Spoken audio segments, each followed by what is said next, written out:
പ്രണയവർണ്ണങ്ങൾ ചെയ്യുമ്പോഴുണ്ടായ ഒരു മ്യൂസിക്കൽ 5 പാട്ടുകളും വിദ്യാസാഗർ തന്നെ ചെയ്ത 5 പാട്ടുകളും ഒരേപോലെ ഹിറ്റാകുന്നു. തുടർന്ന് വീണ്ടും വിദ്യാസാഗറുമായിട്ട് ചെയ്യുന്ന സമരൻ ബദലും 5 പാട്ടും ഹിറ്റാകുന്നു.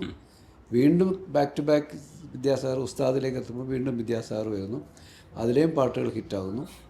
അതിനുശേഷം വീണ്ടും ദേവദൂതനിലേക്ക് അതിലെയും പാട്ടുകൾ ഹിറ്റാകും. അങ്ങനെ ബാക്ക് ടു ബാക്ക് 4 സിനിമകൾ എല്ലാ പാട്ടുകളും ഹിറ്റാകുന്നൊരു എന്താണ് റെക്കോർഡ് ഞങ്ങൾക്കുണ്ട്, എനിക്കും വിദ്യാസാഗറിനുണ്ട്. അപ്പോൾ അത് ഒരു ഭാഗ്യമാണ്. കാരണം ഒരു പാട്ട് ഒരു മ്യൂസിക് ഡയറക്ടർ ചെയ്യുമ്പോൾ ഞാൻ രവീന്ദ്ര മാഷുമായിട്ടും ബാക്ക് ടു ബാക്ക് സിനിമകൾ ചെയ്തിട്ടുണ്ട്. അബ്ദുള്ളയും ഭാരതവും കമലദളവും ഒക്കെ ചെയ്യുമ്പോൾ എല്ലാം സക്സസ്ഫുള്ളാണ്. മ്യൂസിക്കിൽ പടങ്ങളും ഹിറ്റാകുന്നു, മ്യൂസിക്കും ഹിറ്റാകുന്നു എന്നുള്ളത് അത് അപൂർവമായ ഭാഗ്യമാണിത്. തീർച്ചയായിട്ടും പാട്ടുകൾ ഹിറ്റാകുക എന്നുള്ളത് നമ്മുടെ കഥയുടെ സിറ്റുവേഷനോട് ചേരുന്ന നല്ല പാട്ടുകൾ ഉണ്ടാക്കാൻ അവർക്ക് കഴിയുന്നു. അതിന് പ്രാപ്തിയുള്ളവരെയാണല്ലോ നമ്മളിത് ഏൽപ്പിക്കുന്നത്.